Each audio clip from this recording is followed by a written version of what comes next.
হাসপাতালের বিছানায় দুই পায়ে ব্যান্ডেজ নিয়ে যন্ত্রণায় কাতরাচ্ছেন জুথি আক্তার। নিজের ভাবির সঙ্গে পরকীয়ায় লিপ্ত হওয়ায় স্বামী ফরহাদকে তালাক দিয়েছেন তিনি। এতেও নির্যাতন থেকে মুক্তি মেলেনি তার। জোর করে জমি লিখে নেওয়ার জন্য তার হাত পা ভেঙে দিয়েছে প্রাক্তন স্বামী। হাসপাতালের বেডে মায়ের সেবা করছে 10 বছর বয়সী মেয়ে ফিহা। ব্যান্ডেজ বাঁধা রয়েছে তার হাতের আঙ্গুলেও। মাকে বাঁচাতে গিয়ে আহত হয়েছে সে নিজেও। আমার জমি দর করতে চাই, আমার চাচাই ফিরেছে, আমার বাবাই ফিরেছে, আমার মা দুটা পা ভাঙ্গা দিছে, আমার হাত ভাঙ্গা দিছে। জুথি আক্তার বোরহানউদ্দিন উপজেলার কুতুবা ইউনিয়নের 6 নম্বর ওয়ার্ডের আব্দুল বাকির মেয়ে।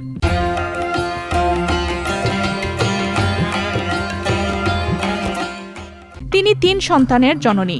তার বড় ছেলে জোনায়েদ আহমেদের বয়স 18 বছর, মেজ মেয়ে ফিহার বয়স 10 বছর এবং ছোট মেয়ে ফাবিহার বয়স মাত্র 3 বছর।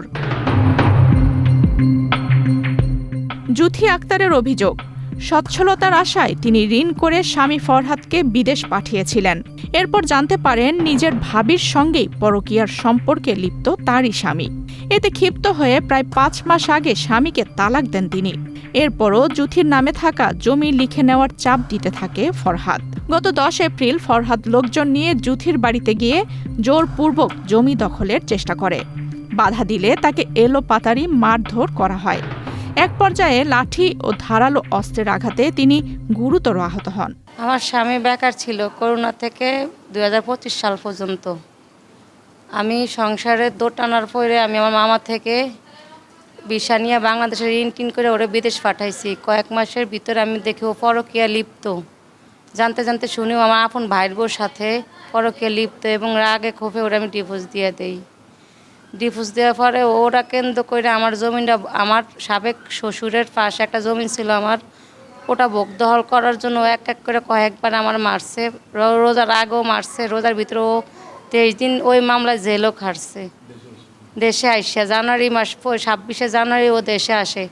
আইসা মারার পরে ওই মামলায় 23 দিন জেলও খাটে। জামিনে যাইয়া ও আবার আমারে আবার এরকম যে আবার এরকম করে মারছে। আমার পাওয়াটা ভাঙ্গে টেঙ্গে দিছে, সমস্ত শরীর পঙ্গু করে দিছে, আমার ফেলানো করছে। আমার ও মাইরা খাল আছে পাশে, খালে ফালাই দিব শুনছে। এবং আমার ছোটো মেয়েটা নিয়ে গেছে ওই মাইরে আমারে, আর এরা নিতে পারে না, এটা ধরে রাখছে অনেক পাঁচজামাজি করে এও করে ছুটে এবার আমার মারে মারি লেছে।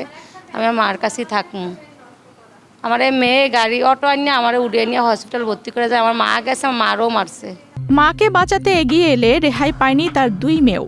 বড় ও ছোট মেয়ের চোখের সামনেই মায়ের ওপর চলে নির্যাতন। খবর পেয়ে জুথির মা কুলসুম বেগম ঘটনাস্থলে এসে বাধা দিতে গেলেও তাকেও মারধর করা হয়। পরে স্থানীয়রা আহতদের উদ্ধার করে প্রথমে বোরহানউদ্দিন উপজেলা স্বাস্থ্য কমপ্লেক্সে নিয়ে যান। সেখানে অবস্থার অবনতি হলে চিকিৎসকরা জুথিকে ভোলা সদর হাসপাতালে রেফার করেন। পরবর্তীতে ভোলা সদর হাসপাতালের চিকিৎসকরা তাকে উন্নত চিকিৎসার জন্য বরিশাল শেরে বাংলা মেডিকেল কলেজ হাসপাতালে নেয়ার পরামর্শ দেন। তবে অতিরিক্ত রক্তক্ষরণ, 2 পা ভেঙে যাওয়া এবং অক্সিজেন সংকটজনিত শারীরিক অবস্থার কারণে তাকে বরিশাল নেওয়া সম্ভব হয়নি। পরিবারের সিদ্ধান্তে বর্তমানে তিনি ভোলা সদর হাসপাতালে চিকিৎসাধীন রয়েছেন। আমি এর বিচার চাই, রাষ্ট্রের কাছে বিচার চাই।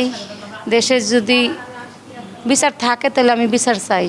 এ বিষয়ে বোরহানউদ্দিন থানার ওসি মনিরুল জামান জানান, অভিযোগ পাওয়া গেছে, বিষয়টি তদন্ত করে প্রয়োজনীয় আইনগত ব্যবস্থা নেওয়া হবে। নৃশংস এই ঘটনার পর এলাকায় তীব্র ক্ষোভ বিরাজ করছে। স্থানীয়রা দ্রুত অভিযুক্তের গ্রেপ্তার ও দৃষ্টান্তমূলক শাস্তির দাবি জানিয়েছেন। আফসানা রিপা, বাংলাদেশ প্রতিদিন।